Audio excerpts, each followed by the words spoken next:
In Manhattan, we do not tolerate or accept assaults on police officers. I watched the tape this week. Despicable behavior. It sickened me and outraged me.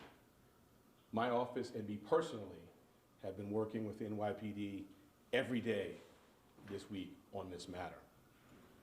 While the video is shocking and disturbing, in order to secure convictions in a court of law, it is essential that we conclusively identify each defendant and specify each person's participant in the incident. This is what's required in a court of law, to conclusively identify those who were present and identify their particular role in the incident. That is what's required to secure a conviction and get accountability and send the right people to jail. And that's what we've been working on all week. and that's what we will continue to do.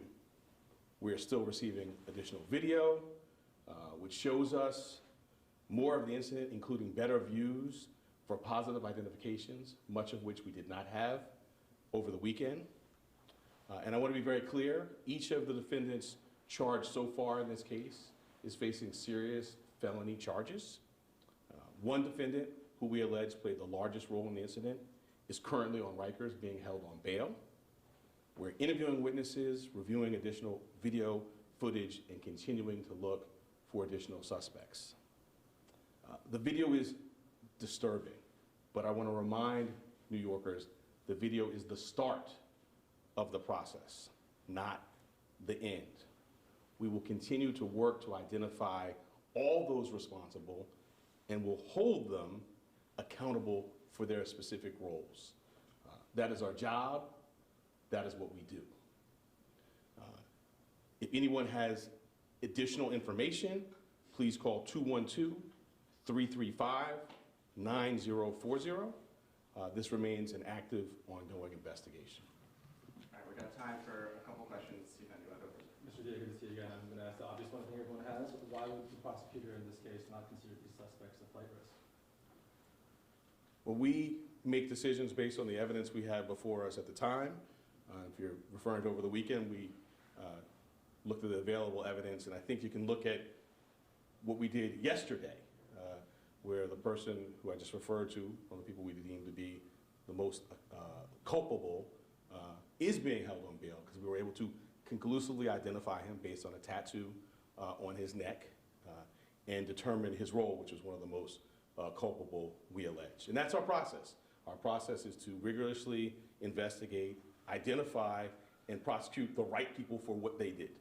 Anthony? Today, Governor Hochul mentioned that she was instrumental in the bail reform laws, and that in her estimation, every single one of them under those laws should be on Rikers right now, and that she needed to have a conversation with you. Have you had a chance to speak with her about this?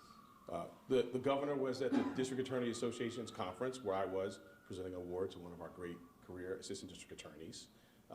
I asked to meet with her prior to knowing that she would be there because I wanted to brief her on matters of consequence, including this case. And we spoke. The governor and others in the public, and we now have far more information based on our rigorous investigation than we have over the weekend. And we're going to continue to investigate. That's why we investigate, to uncover more facts. As I said, this is the beginning of the process. We will go forward to indictment, and we will hold those accountable who did these heinous acts. Was she satisfied with that response? I assume that's what you said to her. Well, I'm not going to talk more about the private conversation, but it was important for me. I wanted to speak with her, to brief her, to let her know some of the things I'm now saying to you, but I'm not going to go into more detail on that conversation. Sir, thanks for your time. Can you fill us in, because you're saying you needed to sort out the specific acts that each person did. Still are. And still are. And yet you felt confident enough to charge 4 with assaulting a police officer. So you felt confident enough to move forward with those 4. Why not just seek bail, especially with now reports that some may have gone to California? And I was wondering on a separate second question, if you could just clarify, there are about 1,200, at least 1,200 crimes committed by people who live and report migrant shelters as their residences. How many of them have returned to court, and can you give us a percentage? Well, there are a number of questions. Let me start with, I think, the heart of it, which is that we assess cases based on the evidence we have at the time. That's what we did here, and we look at what we did last night. We were able to conclusively identify the person and determine his role. In any case, when you have multi-participants, there'll be different roles, and it's our job to parse out who did what and to charge the right person with the right crime, and that's what we're doing. So are you saying with the first 4 there were doubts, and that's why you did not seek bail? What I'm saying is that we assessed the evidence, brought the appropriate charges, and are continuing to investigate. We're at the beginning of the process. We'll go forward to indictment. There may be different decisions made at that juncture. You've seen this before, from complaint to indictment. The important thing is to hold the right people accountable for the right conduct. This is a bedrock principle of our justice system. And then if I could just follow up on the other question regarding the return, the concern that these folks will not return to court, and the percentage of of migrants previously charged, and what type of return rate are you seeing? Well, I can tell you that there's no evidence in this case, evidence of, of any flight. We are investigating allegations of it. I know at least one is, been in touch with the court. We're following up on to confirm with the others. But they're all on schedule. No one has violated any court order and not returned, but we are actively investigating. I think that's the heart of this is, right, we are in a court of law. We have to assess the facts and the evidence and apply the law, and that's what we're doing.